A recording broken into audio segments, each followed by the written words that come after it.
بدنام اگر ہوں گے تو کیا نام نہ ہوگا۔ یہ شعر اس طرح ہے: ہم طالب شہرت ہیں، ہمیں ننگ سے کیا کام، بدنام اگر ہوں گے تو کیا نام نہ ہوگا۔ کیا آپ جانتے ہیں یہ کس کا شعر ہے؟ اچھا، ایک اور شعر سنیے۔ شاید اسی کا نام محبت ہے شیفتہ، آگ سی ہے سینے کے اندر لگی ہوئی۔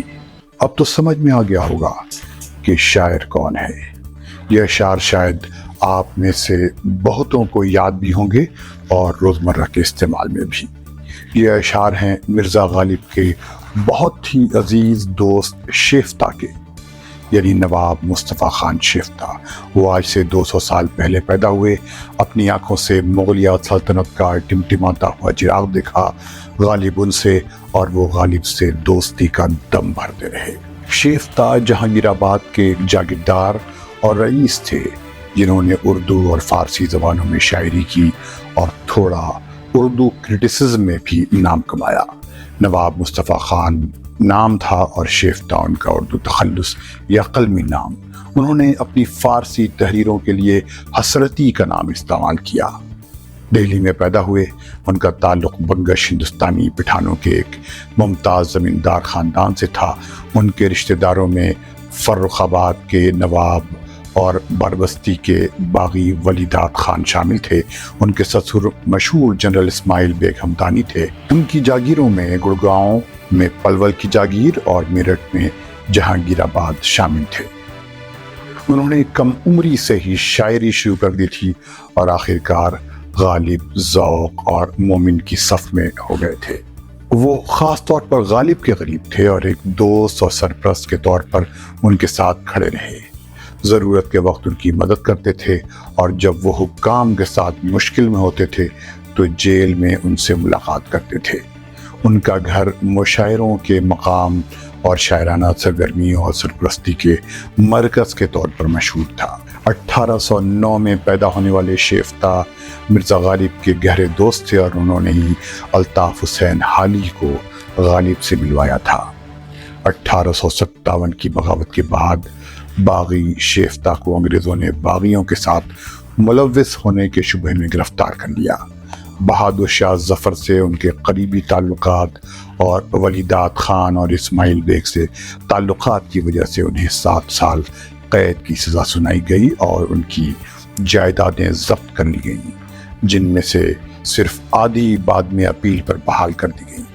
وہ جیل جس میں انہیں رکھا گیا تھا بعد میں ان کے بیٹے نواب اسحاق خان نے خریدا اور اس جگہ پر تاریخی خاندانی گھر مصطفیٰ کیسل تعمیر کیا گیا، جس نے جیل کے اصل کمرے کو ڈیزائن میں شامل کر لیا۔ مصطفیٰ خان شیفتہ کا انتقال 1869 میں دہلی میں کوچہ چیلان میں اپنے گھر میں ہوا۔ وہ اپنے خاندانی قبرستان حضرت نظام الدین میں دفن ہیں۔ ان کے بیٹے نواب اسحاق خان علی گڑھ موومنٹ میں بہت ایکٹیو تھے اور ان کے پوتے نواب محمد اسماعیل خان نے آزاد بھارت کے آئین پر سب سے پہلے دستخط کیے تھے۔ شیفتہ کی شاعری رومانی تھی۔ ان کی تحریروں میں 2 لوگوں کا ذکر خاص طور پر ملتا ہے۔ ان میں سے ایک ڈانسر لڑکی اور شاعرہ رمجو تھی جو نزاکت کے نام سے لکھتی تھی۔ اپنے درمیانی سالوں میں شیفتہ نے حج کیا۔ اس سفر حج کے دوران ان کا جہاز ایک غیر آباد جزیرے پر تباہ ہو گیا تھا، جہاں سے انہیں اور ان کے ساتھیوں کو کئی ہفتوں کے بعد بچایا گیا۔ یہ واقعہ ان کے مختصر سفر نامے میں درج ہے۔ سفر حج کے لیے سلطنت مغلیہ کے دارالخلافہ شاہ جہان آباد یا دہلی سے بمبئی روانہ ہوئے، جو آج ممبئی بن چکا ہے۔ اس کے بعد ممبئی سے چلے تو پہلا پڑاؤ یمن تھا، یعنی یمن کا شہر عدن۔ اس سفر نامے میں انہوں نے آج سے 200 سال پہلے کے یمن کا حال لکھا ہے اور یہ بھی بتایا ہے کہ جب وہ حج پر جا رہے تھے تو یہ ملک ترکی کی سلطنت عثمانیہ کا حصہ تھا اور جب لوٹ رہے تھے تو اس پر انگریز قابض ہو چکے تھے۔ اس وقت یمن کیسا تھا؟ تاریخ میں لکھا ہے کہ بھارتی حاجی یمن کے راستے ہی حج کو جاتے تھے اور وہ یمن کے قافلے حج کا حصہ ہوتے تھے۔ انہوں نے سفر کی مشکلات، راستے میں وبا کا پھیلنا اور اپنوں کا اس میں جینا مرنا، راستے میں پینے کے پانی کی قلت، جدہ کی مشکلات بھری زندگی سب اس سفر نامے میں ریکارڈ کیا ہے۔ ان حالات میں شیفتہ نے حج کیا اور حج کے بعد شیفتہ زیادہ مذہبی ہو گئے تھے اور ان کی تحریر روحانی ہو گئی تھی اور لہجے میں پرہیزگاری عیاں تھی۔ اس وقت جب آپ یا آپ کے عزیز و اقارب آج کے دور کے سفر حج کا تجربہ کر رہے ہیں جس میں تمام قسم کی آسائشیں مہیا ہیں، آپ کو 200 سال پہلے کے حج کا تجربہ بھی کرنا چاہیے۔ سوچا کیوں نہ آپ شیفتہ کے ساتھ حج کریں اور دیکھیں کہ اس وقت حاجیوں کو کیا کیا پیش آتا تھا۔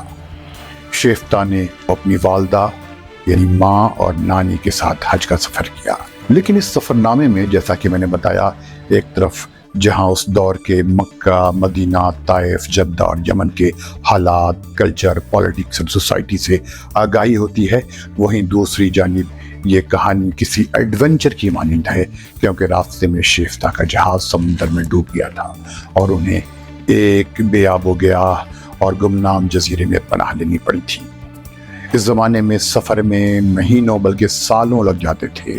گھر سے رخصت ویسے ہوتے تھے کہ پتہ نہیں واپسی ہوگی بھی یا نہیں، اور اب تو حج میں ہے تو گھر سے چند گھنٹوں کے فاصلے پر چاہے دنیا کی کسی بھی کونے کے رہنے والے ہوں، شیفتہ کا یہ سفر نامہ کئی ایپیسوڈ میں پیش کیا جائے گا، اس لیے آپ چینل کو سبسکرائب کر لیں اور بیل آئیکن کو کلک کرنا نہ بھولیں تاکہ آپ اس سفر نامے کی کوئی کڑی مس نہ کریں، اور ساتھ ہی عرب دنیا کی خبریں، انالائسس اور کمنٹریز بھی پابندی سے آپ تک پہنچتی رہیں۔